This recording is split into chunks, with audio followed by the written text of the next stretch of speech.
نحمدہ و نصلی و نسلم علی رسولہ الکریم اما بعد فاعوذ باللہ من الشیطان الرجیم بسم اللہ الرحمن الرحیم الصلاۃ والسلام علیک یا سیدی یا رسول اللہ الصلاۃ والسلام علیک یا سیدی یا حبیب اللہ الصلاۃ والسلام علیک یا سیدی یا رحمۃ للعالمین و علی آلک و اصحابک یا سیدی یا خاتم النبیین۔ السلام علیکم ناظرین، نظامی موٹیویشنل چینل کی انتہائی اہم نشریات پیغام حق میں خوش آمدید۔ میں ہوں آپ کا میزبان عمر فاروق چشتی نظامی، اور آج ایک نئے موضوع سخن کے ساتھ آپ کی خدمت میں حاضر ہوا ہوں۔ پیغام حق میں پہلے ہم نے اس موضوع سخن پہ آج تک گفتگو نہیں کی، اور وہ موضوع سخن ہے کہ آج کربلا کے حوالے سے ہم بات کریں گے کہ جو کربلا کا معرکہ ہے وہ کس طرح پیش آیا، اس میں مقاصد کیا تھے، اور اس کے بعد دین کے اندر کون سی تبدیلیاں آئیں۔ تبدیلیاں میں یوں کہہ سکتا ہوں کیونکہ جو یزید کا دور تھا وہ بڑا پرفتن دور اسلام کے لیے، میں یہ سمجھ سکتا ہوں کہ ایک تنگ دائرہ تھا وہ۔ اس کے اندر جو کامل ایمان والے لوگ تھے ان کا سانس لینا بھی محال ہو چکا تھا۔ تو پھر جب حضرت امام علی مقام نے کربلا کا سفر شروع کیا تو جب یہ معرکہ پیش آیا تو اس کے بعد اسلام کو ایک نئی سربلندی ملی، کیونکہ اسی کے بارے میں شاید کسی شاعر نے بڑا خوبصورت لکھا تھا کہ ہر ابتدا سے پہلے ہر انتہا کے بعد ذات نبی بلند ہے ذات خدا کے بعد، دنیا میں احترام کے قابل ہیں جتنے لوگ، میں سبھی کو مانتا ہوں مگر مصطفیٰ کے بعد، اور شہادت حسین در اصل مرگ یزید ہے، اسلام زندہ ہوتا ہے ہر کربلا کے بعد۔ تو واقعی اسلام کو دوبارہ زندگی ملی تھی، دوبارہ تقویت ملی تھی، دوبارہ قوت ملی تھی۔ تو آج اسی موضوع سخن پر گفتگو کرنے کے لیے کہ امام علی مقام کن مقاصد کے تحت وہاں پر گئے تھے، تشریف لے کر گئے اور وہاں یہ معرکہ پیش آیا، تو اس پر گفتگو کرنے کے لیے آج میرے ساتھ جو شخصیت موجود ہیں، کسی تعریف کے محتاج نہیں، آپ یقیناً ان سے بخوبی واقف ہیں۔ میری مراد ہے حضرت علامہ مولانا جناب بشارت حسین سیالوی صاحب قبلہ۔ میں آپ کو اپنی اس ٹرانسمیشن میں خوش آمدید کہتا ہوں، اور یقیناً آپ اس بات سے بخوبی واقف ہیں کہ جس موضوع سخن پر گفتگو کرنے کے لیے آج آپ کو ہم نے یہاں پر دعوت پیش کی، تو کیا کہنا چاہیں گے کہ امام علی مقام کن مقاصد کے تحت وہاں سے نکلے تھے، اور پھر جب وہاں پہنچے تو ان کے جو مقاصد تھے پھر ثم الحمدللہ وہ ان مقاصد میں کامیاب بھی ہوئے۔ بے شک کہ وہاں جانیں قربان کرنی پڑی لیکن مقصد میں کامیاب ہوئے، اور غالباً بڑے بڑے مفسرین بھی یہ بات لکھتے ہیں کہ یہ واحد جنگ تھی کہ جسے بظاہر اگر دنیاوی دستور کے لحاظ سے دیکھا جائے تو یہ جنگ ہار کے جیتی گئی ہے۔ اچھا ہوتا یہ ہے نا کہ جب کوئی لشکر بڑا ہو اور وہ جو لشکر ہے وہ بچ جائے اور باقی جو مد مقابل آتے ہیں وہ سب مارے جائیں تو پھر جو ہے نا وہ لشکر کی جیت سمجھی جاتی ہے۔ یہاں بڑا عجیب معاملہ ہوا کہ دوسری طرف تو زندہ کھڑے ہیں، وہی نیزے وہی تلواریں وہی پھالے لے کے کھڑے ہیں، اور دوسری طرف تمام جو ہے وہ گل، میں یہی کہوں گا کہ آقا علیہ الصلوۃ والسلام کے خوبصورت بغیچے کے وہ خوبصورت پھول وہ اس ریت کے اوپر مہک رہے تھے۔ تو بتائیے کہ وہاں پھر کیسا ایک منظر کشی بھی شاعر بڑی خوبصورت انداز میں کرتے رہتے ہیں، لیکن یہ واحد جنگ تھی کہ جسے آج بھی میرے خیال میں دوسرے مذاہب کے لوگ بھی اس پر تعریف کرتے ہیں۔ جب امام علی مقام کا ذکر آتا ہے تو وہ یہ کہتے ہیں کہ حسین کو یہ نہ کہا کریں کہ آپ کہیں، حسین ہمارے بھی ہیں۔ تو کافی سارے ہندو شعراء ہیں، ان کے شعر بھی بڑے زبردست قسم کے انہوں نے لکھے ہیں۔ تو قبلہ آپ کیا فرمانا چاہیں گے کہ جو سب سے پہلا جو مین پوائنٹ جس پر گفتگو کریں گے کہ امام علی مقام کون سے مقاصد وہاں کربلا تک لے کر گئے تھے، اور پھر ان مقاصد پر کامیاب ہونے کے بعد اس امت کو کیا فائدہ ہوا، اور ساتھ ہی تیسرا سوال میں کروں گا تاکہ پھر آپ کی گفتگو کے درمیان آپ کو ٹوکا نہ جائے بلکہ آپ اپنے آسن انداز میں اپنی گفتگو کو جاری رکھیں، کہ تیسرا سوال یہ ہے کہ ان مقاصد سے ہمیں کیا سیکھنا چاہیے، کہ اگر آج یزید ہوتا اور اس کے قانون ہوتے تو ہمیں کون سی جو ہے وہ پریشانیاں دیکھنی پڑتی، اور آج امام علی مقام جو کام کر گئے اس کے بعد ہمیں کیا سکون میسر ہوا ہے، اس پر آپ ذرا گفتگو فرمائیے۔ الحمدللہ رب العالمین والعاقبۃ للمتقین والصلاۃ والسلام علی سید الانبیاء والمرسلین وعلی آلہ واصحابہ اجمعین۔ الصلاۃ والسلام علیک یا سیدی یا رسول اللہ وعلی آلک واصحابک یا سیدی یا خاتم النبیین۔ بسم اللہ الرحمن الرحیم۔ قل لا اسألکم علیہ اجرا الا المودۃ فی القربى، صدق اللہ العظیم۔ سب سے پہلے میں عمر بھائی آپ کا تہ دل سے ممنون مشکور ہوں کہ آپ نے پھر مجھے عظیم ہستیوں کے بارے میں، عظیم گھرانے کے بارے میں واہ واہ، مجھے لب کشائی کرنے کے لیے موقع فراہم کیا۔ میں اللہ کی بارگاہ میں دعا کرتا ہوں کہ رب کریم اپنے فضل اور کرم سے اور اپنے پیارے محبوب علیہ الصلوۃ والسلام کے وسیلہ سے مجھے حق بات بیان کرنے کی، اور تمام ناظرین کو جو موٹیویشنل چینل کے ناظرین ہیں سب کو حق سن کر سچائی پر عمل کی توفیق عطا فرمائے۔ آمین آمین۔ یقیناً یہ معرکہ بہت ہی بڑا اپنے اندر درد اور محبت رکھتا ہے، جس کے اندر جو اہل ایمان ہیں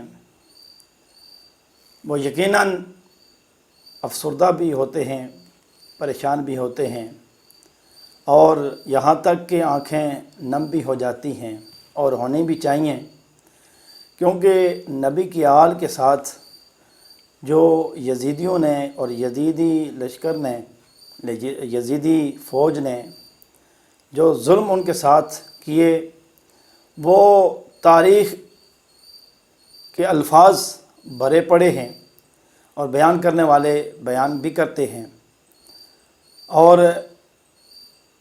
دل رکھنے والے وہ دل کے آنسو روتے بھی ہیں کہ اتنا بڑا ظلم تاریخ میں کبھی کسی کے ساتھ نہیں ہوا، نہ اس سے قبل اور نہ اس کے بعد آج تک تاریخ میں یہ بات۔ اور سب سے پہلے میں شروع میں یہ بات کرتا چلوں کہ اللہ رب العالمین نے جو آقا علیہ الصلوۃ والسلام کے قلب نور پر اپنا کلام اتارا، اپنی کتاب اتاری، تو اس میں جو مطالبہ کیا گیا محبوب علیہ الصلوۃ والسلام کے آل کے متعلق، تو اس میں رب گویا اپنے محبوب کو یہ فرما رہا ہے کہ محبوب آپ اعلان فرما دیجئے، قُلْ لَا أَسْأَلُكُمْ عَلَيْهِ أَجْرًا إِلَّا الْمَوَدَّةَ فِي الْقُرْبَى۔ سبحان اللہ سبحان اللہ۔ آپ فرما دیجئے، محبوب آپ فرما دیجئے کہ جو میں نے پیغام تبلیغ کی ہے، ہدایت کا پیغام جو دیا ہے، اور یہاں میں یہ بھی کہتا چلوں کہ جو آقا علیہ الصلوۃ والسلام نے گویا یہ اعلان فرمایا کہ جو میں نے اعلان نبوت کرنے کے بعد جو ظلم میں نے اپنے اوپر، تکلیفیں جو اپنے اوپر برداشت کی ہیں اہل مکہ کی طرف سے، تو میں ان پر کوئی معاوضہ یا اجرت نہیں مانگتا۔ واہ واہ واہ۔ میں اس پر کوئی آپ سے کوئی مطالبہ نہیں کرتا ہوں۔ اگر کوئی مطالبہ ہے، کسی چیز کی ڈیمانڈ ہے، تو وہ یہی ہے الا المودۃ فی القربى، جو میری قرابت دار ہیں ان سے محبت کیجیے، ان سے محبت کیجیے۔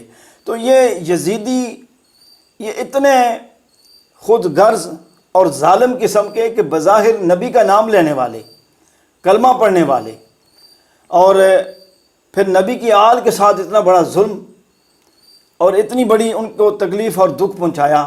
حالانکہ امام علی مقام امام حسین علیہ السلام جو سفر باندھا مدینہ سے مکہ المکرمہ، اب یہ دنیا کا ہر مسلمان جو وہاں پہ جاتا ہے تو وہ چند دنوں کے لیے جاتا ہے، لیکن وہاں جا کر یہی خواہش کرتا ہے کہ مجھے اور دن مل جائیں، اور دن مل جائیں، اور راتیں مل جائیں کہ میں وہاں پہ رہوں۔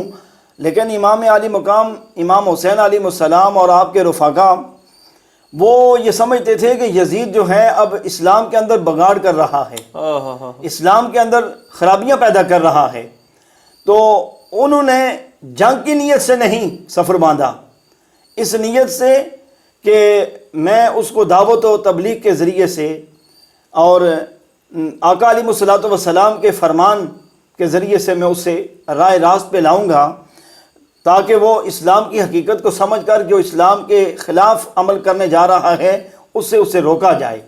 تو اس حوالے سے آپ نے مدینہ المنورہ کو چھوڑا، مکہ المنورہ کو چھوڑا، تو ان عظیم مقامات کو چھوڑ کر آپ کربلا کے اندر بغیر ساز و سامان کے، اور یہاں تک کہ اپنے ننھے علی اصغر کو بھی، تو حالانکہ ان پر تو جہاد فرض نہیں ہے، لوگ جو کہتے آج کے بعض مسلمان یہ کہتے ہیں کہ وہ 2 شہزادوں کی جنگ تھی جنگ کے لیے اگر امام علی مقام امام حسین علیہ السلام نے آنا ہوتا، جنگ کے ارادے سے آتے، تو علی اصغر پر تو جنگ فرض ہی نہیں تھی، واجب ہی نہیں تھی ان پر۔ یہاں پر یہ بھی بات ہے کہ ہزاروں کی تعداد میں صحابہ کرام مدینہ میں موجود ہیں، ان کا ایک لشکر لے کر آتے اور باقاعدہ ساز و سامان لے کر آتے، جنگ کا یہاں پہ کوئی سوال ہی نہیں بنتا۔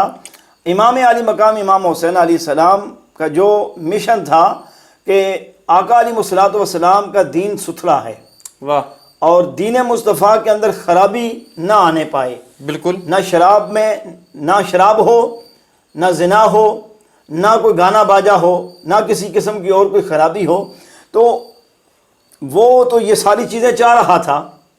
تو امام علی مقام امام حسین علیہ السلام اس چیز کو ختم کرنے کے لیے آپ نے سفر باندھا کہ میں وہاں جا کر اس کو دعوت و تبلیغ کے ذریعے سے، آقا علیہ الصلوۃ والسلام کے فرمان کے ذریعے سے اس سے میں ان چیزوں سے روک کر اس اسلام کی حقیقت اور اس اسلام کے نور کو میں رہتی دنیا تک باقی اور جاری اور ساری رکھوں۔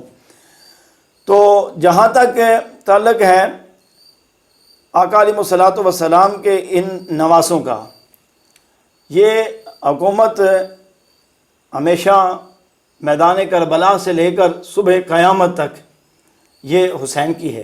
ہاں، بے شک، بے شک، کیونکہ وہ کسی نے اپنے اشعار میں کہا تھا، ایک پل کی حکومت تھی یزید کی، ہائے ہائے ہائے، ایک پل کی حکومت تھی یزید کی، صدیاں حسین کے زمانہ حسین کا۔ واہ واہ واہ واہ واہ واہ۔ آج محراب و منبر پر جو اللہ رسول کا نام لیا جا رہا ہے، یہ صدقہ ہے اور حضرت امام علی مقام امام حسین علیہ السلام کے اس سجدے کا اور آپ کے صاحبزادوں کی شہادت کا، آپ کے گھرانے کی شہادت کا۔ اور امام علی مقام امام حسین علیہ السلام نے بتا دیا کہ یزید، تو جس خرابی کو چاہ رہا ہے وہ میرے ماننے والے کبھی بھی خرابی نہیں کریں گے، کبھی بھی وہ تیرے اندر جو غلاظت بھری ہوئی ہے، اس غلاظت کو، اس گندگی کو کبھی وہ پسند نہیں فرمائیں گے۔ سبحان اللہ، سبحان اللہ۔ تو گویا کہ امام علی مقام امام حسین علیہ السلام اور دیگر، یعنی کہ حضرت علی ہیں، حضرت فاطمہ الزہرا ہیں، امام حسن مجتبیٰ ہیں، یہ آقا علیہ الصلوۃ والسلام کے وہ پیارے ہیں کہ جن کے بارے میں آقا علیہ الصلوۃ والسلام اپنی وہ چادر مبارک جب کھول کر ان ہستیوں کو اپنی چادر کے اندر لیتے ہیں تو اللہ کی بارگاہ میں یہ صدا لگاتے ہیں اور یہ الفاظ اپنی زبان مبارکہ سے ادا کرتے ہیں، اللہم ہؤلاء اہل بیتی وطہرہم تطہیرا۔ اور پھر یہ الفاظ آقا علیہ الصلوۃ والسلام کی زبان مبارکہ سے کہ جب حضرت علی کو، حضرت فاطمہ کو، حضرت امام حسن کو، حضرت امام حسین علیہ السلام کو، ان ہستیوں کو جب اپنی چادر مبارک کے اندر لیا تو یہ الفاظ آقا علیہ الصلوۃ والسلام کی زبان مبارکہ سے ادا ہوئے۔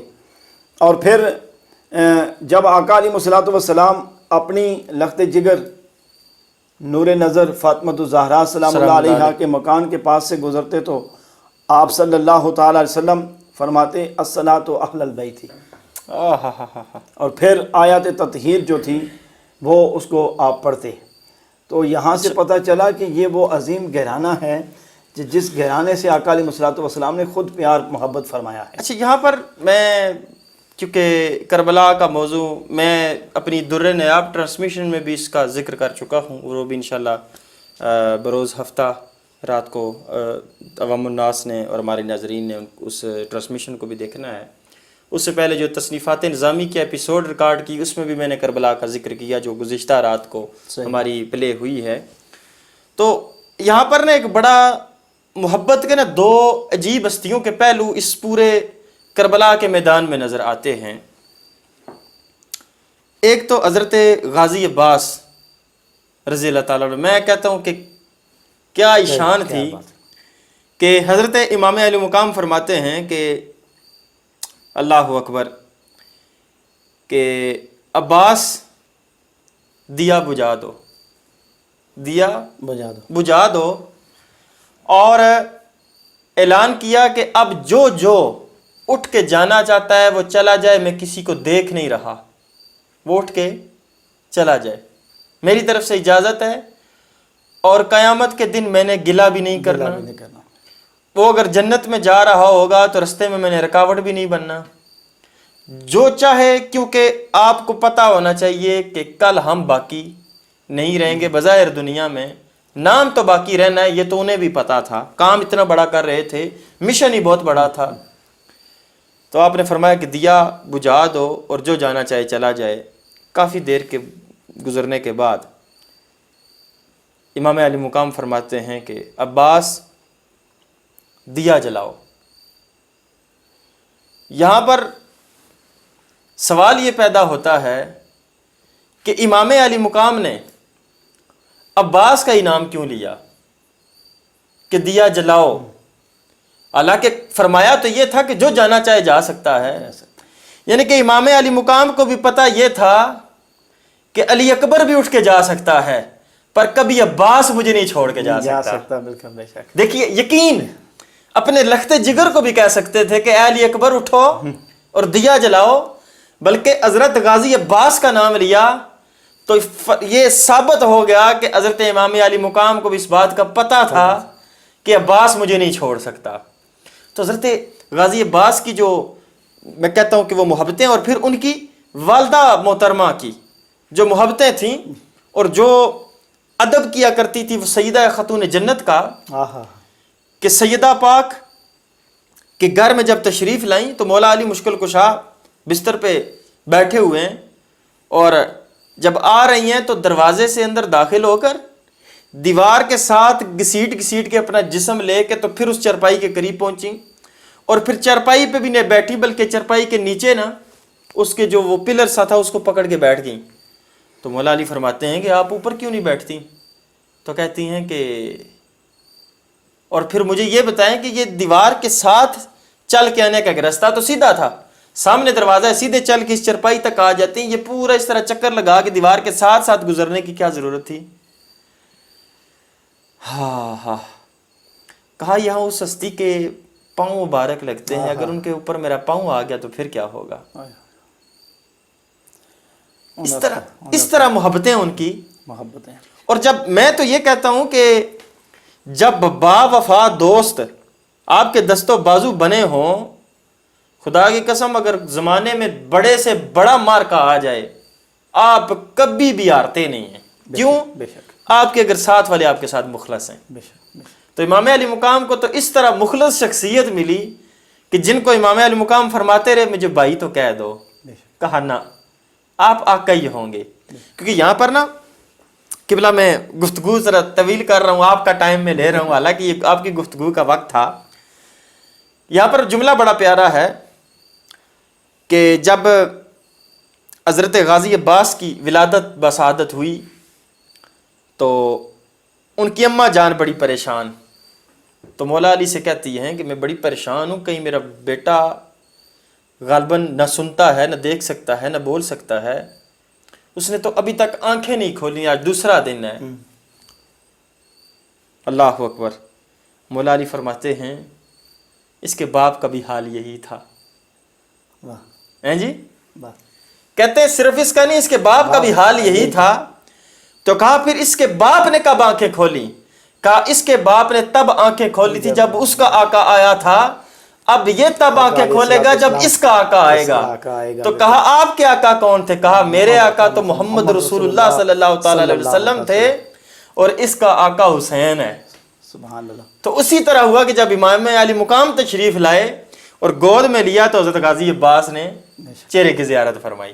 بسم اللہ ذرا۔ ماشاء اللہ جی، اچھی زبردست ہے، اس گھرانے کی کیا ہی بات ہے۔ واہ، ہر پہلو سے دیکھا جائے گے تو اتنا عظیم گھرانہ ہے کہ وہ داستان لفظوں میں بیان ہو سکتی نہیں۔ واہ، انہیں جتنا خراج تحسین پیش کیا جائے، جتنا ان پر ان کا ذکر کیا جائے اتنا ہی امت کے لیے کم ہے۔ جو کلمہ گو مسلمان ہیں وہ اگر ذرہ برابر بھی آل نبی پر کوئی شائبہ پیش اپنے اندر لائیں گے نا تو ان کے اعمال پہاڑوں جتنے بھی بلند ہوئے تو وہ اللہ تبارک و تعالیٰ انہیں ضائع کر دے گا، کیونکہ اللہ رب العالمین نے محبوب علیہ الصلوۃ والسلام کی آل سے محبت فرمائی. دیکھیے اس وجہ سے کہ اللہ رب العالمین محبوب علیہ الصلوۃ والسلام نے خود فرمایا کہ میں اپنی آل سے محبت کرتا ہوں، اے اللہ تو بھی ان سے محبت فرما. دیکھیے اس سے بڑی تو کوئی تو اس میدان کے اندر جو معرکہ پیش آیا اور یزید نے جو ظلم ڈھائے جو کیا، تو وہ آج پوری دنیا کے غیور مسلمان جو ہیں وہ اس پر لعنت بھیجتے ہیں. بے شک بے شک. اور امام علی مقام امام حسین علیہ السلام اور آپ کے رفقا جو میدان کربلا میں شہید ہوئے ان پر سلام بھیجتے ہیں. بے شک بے شک اسی طرح. اور یقیناً امت کے لاکھوں کروڑوں مسلمان جو ہیں وہ آپ پر سلام بھیجتے ہیں، اور نمازی نماز کے اندر بھیجتا ہے. واہ واہ واہ واہ. تو یہ کوئی شان ان کی کم نہیں ہے، یہ بہت بلند ہوتی بڑا جا بلند رہی ہے، مقام ہے. بلند مقام ہے. اور جو ان کا ذکر خیر کرتا چلا جاتا ہے اللہ رب العالمین اس کے گناہوں کو بھی معاف کرتا ہے. بے شک بے شک بے شک. تو میدان کربلا سے جو سیکھنے کا اور وہاں کی جو ہمیں سمجھ آتی ہے کہ وہ یہی ہے کہ امام علی مقام نے سچائی پر اسلام کی بقا، اسلام کی اور سلامتی کے لیے واہ واہ واہ. اپنی جان کو پیش کیا، اپنی اولاد کو رائے خدا میں قربان کیا. یہاں تک کہ علی اصغر کا جو چلو بھر کے خون آسمان کی طرف اچھال کر کہا کہ اللہ یہ ایک علی اصغر ہے، اگر ہزاروں علی اصغر ہوتے تو رائے خدا میں اس طرح میں قربان کر دیتا ہوں. تو اپنی اولاد کو اپنے سامنے شہید ہوتا یہ تاریخ میں کہیں کسی نے نہیں دیکھا ہوگا جو حضرت امام علی مقام نے یہ منظر دیکھا ہے. اور کبھی ہائے کا لفظ نہیں، کبھی وویلا نہیں، شکر ادا کیا نہیں، کبھی شکوہ نہیں کیا اللہ کی بارگاہ میں. بے شک. جو بھی رائے خدا میں قربان ہوا ہے امام علی مقام نے اس پر اللہ کا شکر ادا کیا، اور اللہ کی بارگاہ میں یہی جملہ ارشاد فرمایا کہ مالک یہ ایک جان تھی، اگر ہزاروں جان ہیں ہوتی تو امام علی مقام امام حسین ان کو رائے خدا میں قربان. یہاں ایک اور نقطہ بڑا کمال میرے ذہن میں آیا. میں بلکہ ایک کتاب کا مطالعہ کر رہا تھا تو اس کے بعد کافی سارے پہلو سمجھ آئے، تو کچھ ناچیز اپنی بھی قلم کبھی چلا لیتا ہے. تو وہاں کتاب میں لکھا تھا کہ آج جس طرح کے امام علی مقام کے یوم کو منایا جاتا ہے، جس طرح کہ میں دوسرے فقہ کی اگر بات کروں کہ وہ زنجیر زنی اور ماتم اور عزاداری اور ان کا اپنا جس طرح سلسلہ ہے، تو کہا جاتا ہے کہ اس طرح کیوں کرتے ہیں؟ تو کہتے ہیں کہ ہم محبت میں کرتے ہیں. تو کہا محبت میں تو قرآن مجید فرقان حمید میں ارشاد فرمایا گیا کہ جانیں تو اللہ کی امانتیں، ان پر ظلم کرنا یہ تو حرام ہے. تو کہتے ہیں تو پھر یہ تو فتویٰ پہلے اویس کرنی پہ لگنا چاہیے نا. اچھا بات ان کی میں نے جب یہ کتاب میں پڑھی تو مجھے بڑی دماغ کو لگی کہ واقعی بات تو انہوں نے بڑی کمال کی ہے کہ یہ فتویٰ تو پہلے اویس کرنی پہ لگنا چاہیے کہ محبت میں جس نے اپنے 32 دانت توڑ دیے تو کیوں توڑے؟ ایک دندان مبارک کی وجہ سے اپنے انہوں نے 32 دانت مبارک شہید کر دیے، توڑ ڈالے پتھر کے ساتھ. تو یہ تو فتویٰ سب سے پہلے ان پہ لگائیں. میں بھی سوچ میں پڑ گیا کہ واقعی بات تو ان کی بڑی زبردست ہے. لیکن یہاں پر نا ایک نقطہ ہے کہ آقا علیہ الصلوۃ والسلام کا ایک دندان مبارک کا کچھ حصہ شہید ہوا. حضرت اویس کرنی رضی اللہ تعالیٰ عنہ نے اس پر اپنے 32 دانت توڑے. یعنی کہ کیا ہوا کہ اگر معشوق کو، محبوب کو 1% 1% اگر تکلیف ہو تو عاشق کا کام ہے اپنے آپ کو 32% زیادہ 32% زیادہ تکلیف دے، تو تب جا کے محبوب کا حق ادا ہوتا ہے. تو یہاں پر کیا ہوا کربلا میں؟ یہاں تو گردنیں بھی کٹی، گردنیں نیزے پہ بھی آئیں. تو میں تو کہوں گا کہ اگر آپ محبت کا دعویٰ کرتے ہیں محبوب کی گردنیں کٹی تھیں، آپ بھی 72 کو 32 سے ضرب دیں، اتنی گردنیں ہر سال کٹا کر نیزو پہ چڑھا کے دکھائیں ہمیں. یہ تو صرف یہ میرا ایک نقطہ ہے. بالکل آپ کا بالکل. اگر اویس کرنی کے ساتھ اپنی محبت کو ملا رہے ہیں تو وہ تو محبت کا انداز ہی کچھ اور تھا. لوگ بہت سارے غلو کر جاتے ہیں، معاملات کے اندر آگے نکل جاتے ہیں اور اپنے آپ کو بڑا بننے کی کوشش کرتے ہیں، لیکن ایسا نہیں ہے. اسلام کے اندر جو جس چیز سے منع کیا گیا ہے وہ منع ہے، وہ منع ہے بالکل. اور جس چیز پر عمل کے لیے کہا گیا وہ اس پر عمل کیا جائے. بالکل. ان کی یاد کے لیے، ان کے درجات بلندی کے لیے جو بہترین طریقہ ہے وہ اہل سنت کے اندر قرآن خوانی کا ہے، بے شک، دعا کا ہے، نظر و نیاز کا ہے. پھر اس ان ایام کے اندر اور یہاں توبہ استغفار کا یہ ہے۔ ضرور حضور فرمائیے گا، یہ ہمارے ناظرین کو بھی پیغام پہنچ رہا ہے اور ان کو پتہ ہونا چاہیے کہ غم حسین یہ بدعت نہیں ہے، یہ یہاں پر بالکل غم یہ ذرا حسین کلیئر بالکل جائز ہے۔ حضور صلی اللہ علیہ وسلم نے جب وہ فرشتے نے آ کر خبر دی تھی تو آپ کے خود آنسو مبارک، بالکل مبارک آنسو آپ کے رخسار مبارک پہ آ کر گر رہے تھے آپ کی آنکھوں سے، تو یہ یعنی کہ غم حسین کے اندر حسین کی یاد میں رونا سنت مصطفیٰ ہے، سنت مصطفیٰ ہے، بالکل تڑپنا چاہیے، تڑپنا چاہیے۔ اور میں تو یہ کہتا ہوں کہ جس طرح کہ آقا علیہ الصلوۃ والسلام نے ارشاد فرمایا کہ لفظ محبت استعمال کیا، جی بالکل محبت نہیں۔ اور کسی اہل علم سے کسی نے پوچھا کہ محبت اور مودت میں فرق کیا ہے، کہا محبت پانی اور کچھوے کی ہوتی ہے، مچھلی کی پانی کے ساتھ مودت ہوتی ہے کہ کچھوا اگر پانی سے نکال بھی دیا جائے تو زندہ رہ لیتا ہے، مچھلی زندہ نہیں رہ سکتی۔ یعنی کہ اہل بیت کے محبت اور ذکر کے بغیر تم جی نہیں سکتے۔ اس لیے شروع میں کہا تھا کہ اہل بیت کی جو محبت ہے وہ ایمان کی شرط ہے، بے شک بے شک، بالکل۔ وہ اگر اس میں ذرہ برابر بھی اگر کوئی نقص آ گیا تو وہ بے شک جتنے مرضی تسبیحات نمازیں اور جو دیکھیں جی اس کے اپنے ساتھ اگر ہزاروں ٹائٹل لگے ہیں جی تو وہ ٹائٹل بیکار گئے، بیکار ہیں۔ یعنی کہ اللہ کریم کی ذات تو دیکھیں نا جی، میں تو یہ کہتا ہوں کہ دیکھو نماز کی حالت میں جب بندہ بیٹھتا ہے واہ، کتنا خوبصورت انداز ہے، رب کو بھی کتنا پیارا عاجزی والا کہ وہ سبحانک اللہ اللہ اکبر کی صدا سے لے کر وہ جب تحیات میں آتا ہے اور گردن بھی جھکائی ہوئی ہے، نگاہیں بھی جھکی ہوئی ہیں، کتنی ادب کے ساتھ وہ نبی کی آل پر درود و سلام بھیج رہا ہے، تو یہ کتنی بڑی اس کے لیے سعادت کی بات ہے۔ بے شک بے شک۔ تو ان کی شان ہے ہی ہے، لیکن اللہ رب العالمین نے اپنے محبوب کی آل کے لیے کتنا ادب اور طریقہ بتایا کہ محبوب کی امت کا جو فرد نماز پڑھے گا تو وہ آقا علیہ الصلوۃ والسلام کا جہاں ذکر کرے گا، ان پر جب سلام بھیجے گا، ان پر جب درود بھیجے گا تو اللہ کے محبوب کی بارگاہ میں بھی درود و سلام بھیجے گا۔ یہ تو وہ ہستیاں ہیں کہ جن کا ذکر کیے بغیر نماز نہیں ہو سکتی، بالکل۔ اگر ان کے ساتھ محبت نہیں ہے تو میرے خیال کے مطابق جس طرح کہ کہتے ہیں نا خشوع خضوع کے ساتھ نماز پڑھنی چاہیے، تو یہ نماز کا حصہ ہے کہ اگر اہل بیت اطہار کا ادب دل میں نہ ہو اور درود شریف بھی اگر خشوع و خضوع کے ساتھ نہ پڑھا جائے تو میرے خیال میں نماز پھر بھی آپ کی فاسد ہو جائے گی۔ ابھی آپ نے وہ ذکر کیا تھا سوال کے اندر کہ ہمیں اس مارکے سے میدان کربلا سے سبق کیا ملتا ہے؟ سبق کیا ملتا ہے؟ تو اس میں سبق یہی ہے کہ جو یزیدی جو کام تھے، واہ، مثلا فسق و فجور تھا اس کا، بے شک، اور گانے باجے اس کا شغل تھا، اور شراب تھی اس کے اپنے کرتوتوں کے اندر، اس کے اپنے مشن کے اندر، اور زنا خوری تھی، بالکل اسی طرح یہ عمل جو تھے اس کے اگر یہ امت کے اندر سے یہ ختم ہو جائیں تو وہ حقیقی امام حسین کی محبت والا ہو جائے۔ بے شک بے شک، کیونکہ امام علی مقام نے اس ناپاک کے ہاتھ میں ہاتھ اس لیے نہیں دیا کہ کیا نام ہے حکومت اس کی طرف چلی جائے گی، یہ مقصد نہ تھا، مقصد یہ نہیں تھا، مقصد یہی تھا کہ میں نے اس ناپاکی کو دور کرنا ہے۔ بے شک بے شک بے شک، تاکہ مشن پتہ چلے کہ امام علی مقام کا اصل مشن کیا تھا۔ مشن کیا تھا، یہ بھی ہمارا سوال تھا اور اسی جواب میں یہ بھی جواب مل گیا کہ امام علی مقام کس مشن کے لیے نکلے تھے۔ واہ، تو تمام جتنے بھی اہل اسلام ہیں، کلمہ گو ہیں، ان کے لیے حق بنتا ہے کہ وہ جب امام علی مقام کی یاد آئے تو کچھ دیر رو لیا کریں۔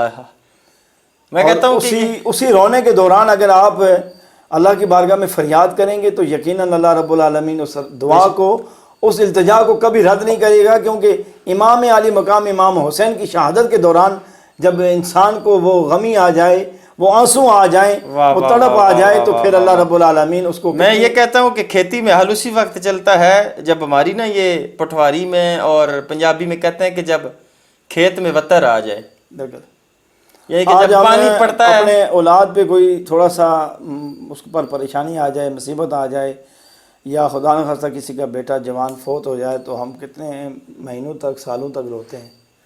یار امام علی مقام جن کے لیے اللہ رب العالمین کے محبوب علیہ الصلوۃ والسلام اپنے بازو کھول کر ان کا استقبال کرتے اور سجدوں کو لمبا کرتے، سینے سے لگاتے، پھر سجدے کو طویل کرتے، پھر کبھی رخسار کو بوسہ دیتے، کبھی ہونٹوں کو چومتے۔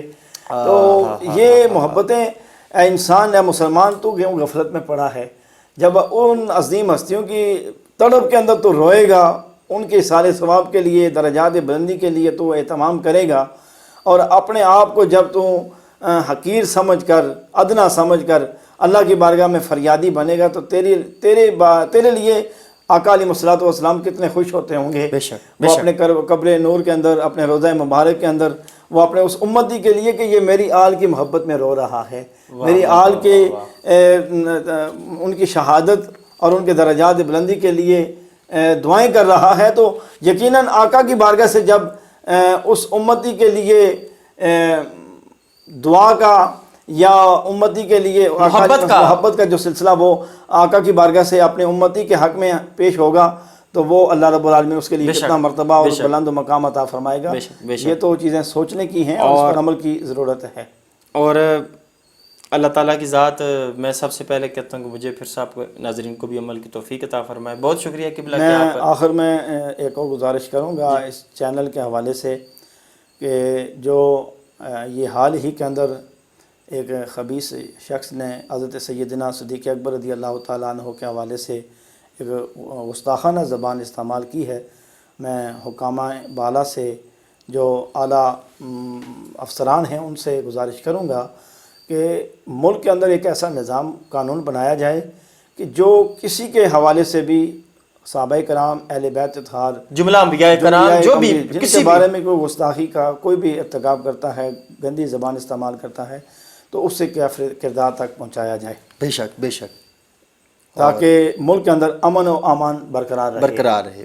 اگر آپ اس کا نوٹس نہیں لیں گے تو یقیناً خرابیاں ہوں گی۔ بے شک بے شک، پھر اس کے بعد پھر آپ ایک دوسرے پر کیچڑ اچھالیں گے، وہ لان تانی ہے، پھر اس کے علاوہ حاصل کچھ نہیں ہے۔ اس وجہ سے ایسے فی الفور ایسے بندے کو گرفتار کر کے اسے قانون کے کٹارے میں کھڑا کیا جائے۔ بے شک بے شک، یہ تو بالکل بہت اچھا ہمارے لیے صحابہ کرام بھی عظیم ہستیاں ہیں، بے شک، اہل بیت اطہار بھی ہمارے لیے بالکل ان کے لیے بھی ادب کے لیے سارا ہمارا نیچے رہے گا، ہمارے لیے بالکل ضروری ہے۔ بے شک بے شک۔